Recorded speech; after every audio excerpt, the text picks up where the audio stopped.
అధ్యక్షులు స్వర్గీయ మాగంటి గోపీనాథ్ గారి అకాల మరణంతో ఏర్పడిన ఖాళీ వల్ల వచ్చిన ఉప ఎన్నిక మరి జూబ్లీహిల్స్కి ప్రస్తుతం జరుగుతున్న ఉప ఎన్నిక.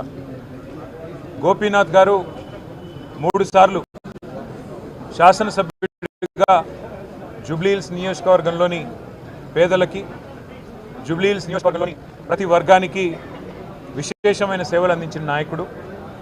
హైదరాబాద్ నగరంలో బీఆర్ఎస్ పార్టీ యొక్క విస్తృతికి ఇక్కడ మరి ప్రతి నియోజకవర్గంలో కూడా ఒక్కటి కూడా తప్పకుండా అన్ని నియోజకవర్గాల్లో పార్టీ గెలుపొందింది అంటే దానిలో కూడా వారి పాత్ర చాలా గణనీయమైనది.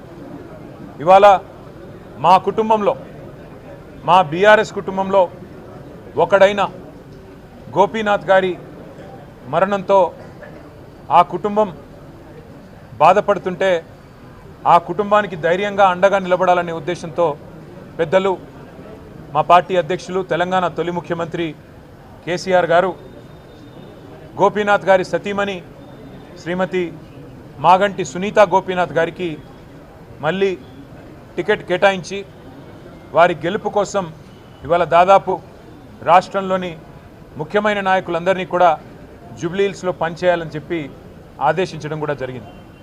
అంటే ఒక్క కుటుంబ సభ్యుడు మాలో దూరం అవుతే ఎట్లా పార్టీ మొత్తం వారికి అండగా నిలబడుతుంది అనడానికి ఈ ఉదంతమే ఒక ఉదాహరణగా నేను మీకు చెప్తా ఉన్నాను. ఇవాళ మాగంటి సునీత గోపీనాథ్ గారు ఆమె ఒక వ్యక్తిగా కాదు, పార్టీగా ఈ ఎన్నికను మేము ఎదుర్కోబోతా ఉన్నాం. ఈ ఎన్నిక జరుగుతున్నది కూడా వ్యక్తుల మధ్యన కాదు. ఈ ఎన్నిక జరుగుతున్నది 10 ఏళ్ల అభివృద్ధికి 2 ఏళ్ల అరాచకానికి మధ్యన జరుగుతున్న ఎన్నిక. 10 ఏళ్ల పారదర్శక పాలనకు ఈ 2 ఏళ్లుగా జరుగుతున్న అవినీతి పాలనకు మధ్యన జరుగుతున్న ఎన్నిక.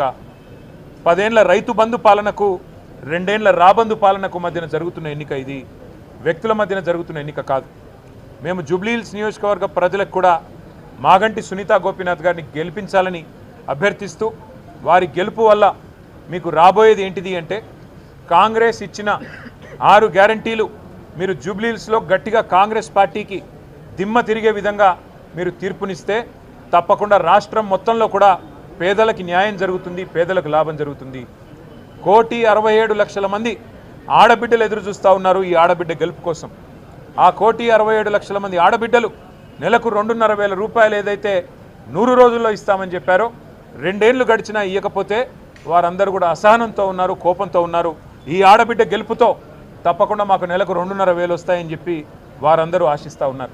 వయసు మళ్ళిన పెద్దలు నెలకు 4,000 రూపాయలు వస్తాయని చెప్పి కాంగ్రెస్ పార్టీ ఇచ్చిన గ్యారంటీ కార్డును చూసి మోసపోయిన వారు ఈరోజు ఆశిస్తూ ఉన్నారు. మాకు 4,000 పెన్షన్ రావాలి అంటే మాగంటి సునీత గోపీనాథ్ గెలవాలి, కేసీఆర్ గారు మళ్ళీ రావాలి అని చెప్పి వారు కోరుకుంటా ఉన్నారు. అట్లాగే 2 లక్షల ఉద్యోగాలు అని చెప్పి మోసపోయిన మా తమ్ముళ్ళు, మా చెల్లెళ్ళు కోరుకుంటా ఉన్నారు. ఇవాళ మన అభ్యర్థి మాగంటి సునీత గోపీనాథ్ గారి గెలుపుతో కాంగ్రెస్కు కనువిప్పు కలుగుతుంది.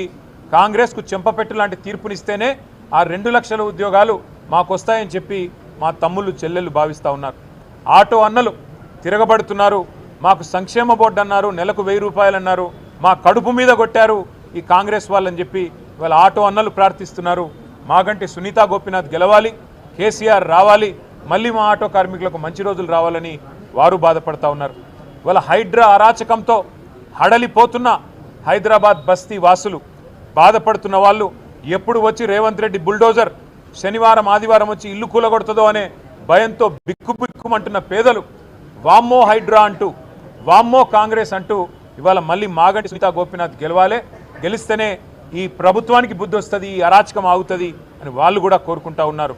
అట్లాగే హైదరాబాదులో నిలిచిపోయిన కేసీఆర్ కిట్లు, మూతపడుతున్న బస్తీ దవాఖానాలు, ఆగుతున్న 20,000 లీటర్ల నీళ్లు, ఫ్రీ వాటర్ ఆగిపోతూ ఉంది. ఇవాళ మళ్ళీ బిల్లులు వస్తూ ఉన్నాయి. ఇవన్నీ చూసిన తర్వాత హైదరాబాద్ నగర ప్రజలందరూ ఒకటే అనుకుంటా ఉన్నారు, ఈ 2 ఏళ్లలో ఒక్క ఇల్లు కట్టలేదు రేవంత్ రెడ్డి ప్రభుత్వం హైదరాబాద్లో. కేసీఆర్ ఇచ్చిన 1,00,000 డబుల్ బెడ్రూమ్ ఇళ్ళు కనబడుతున్నాయి. కేసీఆర్ ఇచ్చిన 1,00,000 పట్టాలు జీవో నంబర్ 58, 59 కింద పేదలకు ఇంకా గుర్తున్నాయి. కేసీఆర్ ఫ్రీగా ఏదైతే ప్రాపర్టీ ట్యాక్స్ లేకుండా 65 గజాల లోపు ఏదైతే మరి మినహాయింపు ఇచ్చారో అవన్నీ కూడా గుర్తున్నాయి. వాటి వల్ల తప్పకుండా మళ్ళీ కేసీఆర్ గారి అభ్యర్థులకి ఎట్లా అయితే 2023లో గెలిపించామో ఒక్క ఓటు కూడా ఒక్క సీటు కూడా కాంగ్రెస్కి ఇవ్వకుండా మళ్ళీ అట్లే గెలిపిస్తామంటున్నారు.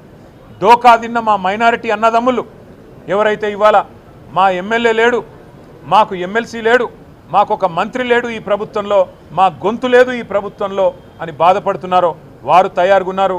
దోకా ఇచ్చిన కాంగ్రెస్కు మోకా మీద దెబ్బ కొట్టడానికి వారు రెడీగా ఉన్నారు. అట్లాగే ముమ్మాటికి ప్రతి వర్గం ఇవాళ పేదలు బలహీన వర్గాలు 42% రిజర్వేషన్ అని చెప్పి గొంతు కోసినందుకు చెల్లని జీవో ఇచ్చి మోసం చేసే ప్రయత్నం చేసినందుకు బీసీలు కుత ఉడుకుతున్నారు. వాళ్ళు కూడా బుద్ధి చెప్పడానికి రెడీగా ఉన్నారు. ఎల్లుండి బంధుకాలు కూడా పిలిపించారని తెలుస్తూ ఉన్నది. కాబట్టి ఇవాళ ప్రతి వర్గం వీళ్ళు వాళ్ళని కాదు, దళిత బంధు అని మోసం చేసి అభయహస్తం అని చెప్పి 10 లక్షలు కాదు 12 లక్షలు ఇస్తామని చెప్పి మోసం చేసినందుకు దళితులు కుత ఉడుకుతూ ఉన్నారు. ఈ రకంగా అన్ని వర్గాల నుంచి మద్దతు వెల్లువెత్తుతున్నది. మా అభ్యర్థి సునీతా గోపీనాథ్ గారు మంచి మెజారిటీతో తప్పకుండా గెలుస్తారన్న విశ్వాసం మాకుంది. ఇది కేసీఆర్ గారు తిరిగి పునరాగమనానికి, తెలంగాణలో మళ్ళీ ఒకసారి ప్రభుత్వంలో రావడానికి, కేసీఆర్ గారు తిరిగి ముఖ్యమంత్రిగా పదవిని అధిష్ఠించడానికి ఇది మొదటి మెట్టు కాబోతున్నది. గులాబీ దండు జైత్రయాత్ర జూబ్లీ హిల్స్ నుంచే తిరిగి ప్రారంభం కాబోతున్నది అని మేము బలంగా నమ్ముతున్నాం.